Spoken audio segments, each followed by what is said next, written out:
Well, men of America are being left behind, and more specifically, black men. Why is this happening? Well, let's get into this. You see, there's a far less enthusiastic movement towards promoting men's health, men's issues, or anything regarding the positivity of men. And you can see it clearly through ads, you see it through the commercial business, how the marketing towards men. They're not being pushed for. It's mainly like Mother's Day. Mother's Day is huge. Father's Day, not so much. Women's History Month. Men's History Month? Oh, no, everything. There's no Men's History Month. There's things like that that are starting to build up, and there's a huge reservoir of men that are being left behind. Now, the simple fact is, right? When we look at any of the statistics, right? Any of the statistics, you see that, as we see by breakingmuscle.com, men just don't take care of themselves. More men are likely to smoke. Uh, Men are 50% more likely to 50% less likely to hit the recommended dose of fruits and vegetables. And there are 3 times as many men as women that have not been to the doctor in the past year. You see, the image of men and how they've been taking care of themselves has been awful, but there's not anybody speaking out. There's nobody speaking about the men's issues, how young men are bailing out of college at a higher rate. We have, I think, this percentage is about 60% women to 40% men, and it's getting lower by the day. Less and less men are going to college, and it's because they aren't feeling any motivation towards what they're doing. They're not being led. They're not being mentored. They're not being motivated. They're not being enticed. They're not given any of the same opportunities as women are nowadays, as far as help. As far as help. And this is extremely exacerbating the mental health crisis as far as men. You see, men in particular have are known to have poor mental health in terms of loneliness and a lack of deep relationships. Where does this stem from?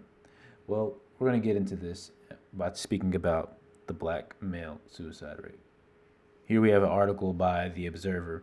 No Way Out. Black male suicides rising faster than any other racial group. What is this, huh? What are we seeing here? We're seeing large numbers of young black men are starting to commit suicide. Now this has happened before. When we look at the black community, our community usually, sadly, due to certain traumas and certain issues that have always been stemmed from since slavery, we've seen higher issues as far as like mental health, as far as poverty, as far as certain issues. Besides marriage, we used to be married at a high rate, but we're seeing now that the suicide rate for young black men is getting higher. Now, this year's theme for Black History Month is Black Health and Black Wellness. This is set by the Association Study of African American Life and History. Now, the issue with this is that we're seeing a decline in the health of men, right? And so during the pandemic, we saw a sharp rise of anxiety, suicide during this pandemic, because this is a time where certain people are losing their jobs. There's a lot of uncertainty as far as work, as far as the market goes, as far as just life period. People were scared of this virus. People were fearful, and rightfully so. There's a lot of issues going on. But the study found that black males had the highest increase in suicide attempts compared to any other race in the group. For example, increasing nearly 80%. Nearly 80%. What is going on?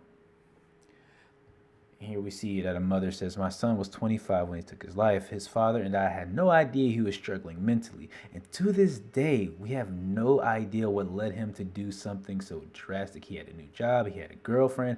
As far as we could tell, everything was fine. Everything was fine. But the thing is, are you checking up? Are you mentoring? Are we actually guiding our young black men? because we are seeing now that we have a society that is tossing them aside at every point possible. If we go to war, it's not going to be the women. Yes, we have females in combat roles, but if you look at statistics, it's going to be the men. It's going to be us. We're going to be the ones pushed out to go to war. If you look at Ukraine, what happened with them? All the women got to leave, but young men to old, they all had to stay. But you can be sure that they're going to make sure the young men are put out in the front. They're the bullet catchers. They make us the bullet catchers, young men. And you wonder why they're feeling demotivated in times of need, in times they want to build, in times they want to be successful. No one reaches out, but when it's time for struggle, they make us be the workhorse. This is where we're seeing a lot of fall off. This leads me to my next point, and we see how people are taking advantage and abusing young black men. We have an article by the National Review, and it is titled Boston BLM Activist and Husband Indicted on Federal Fraud Charges. Now, what are these charges for? Well, it's something sinister.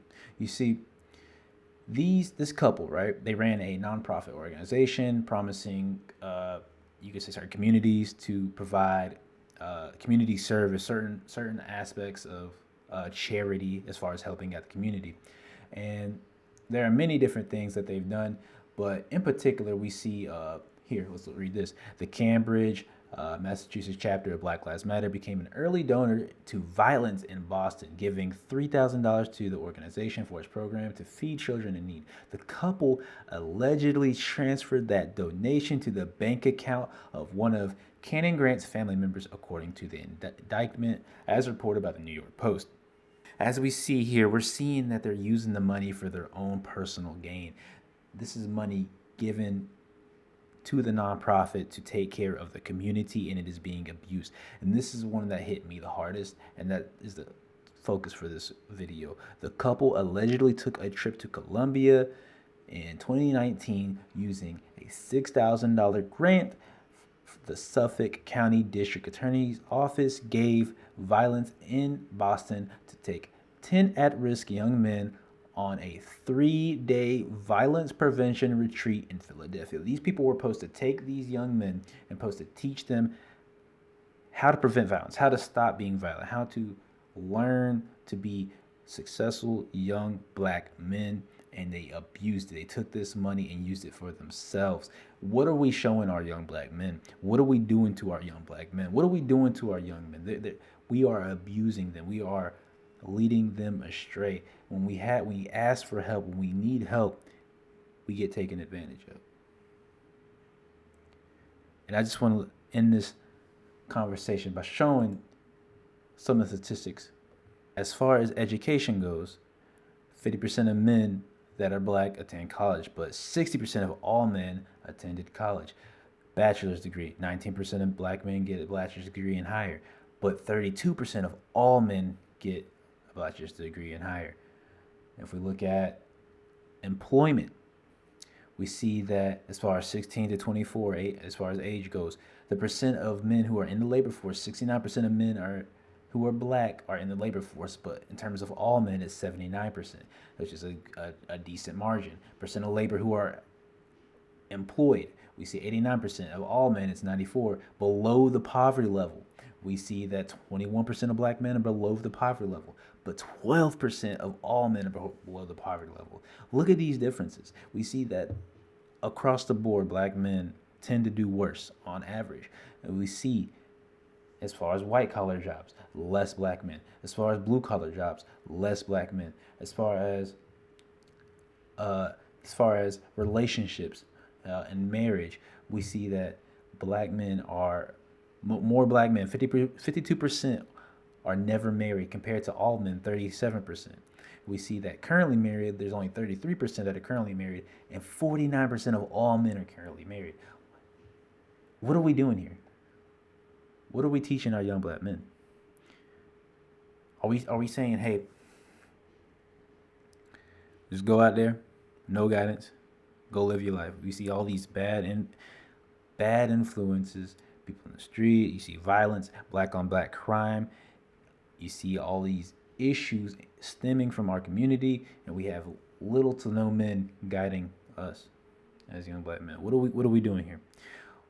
I believe personally that we have to start creating ourselves a role model. We have to be a role model for ourselves because there's not a lot of images that we can look for and a lot of things people we could look to. Me personally, I found a lot of inspiration from people on YouTube.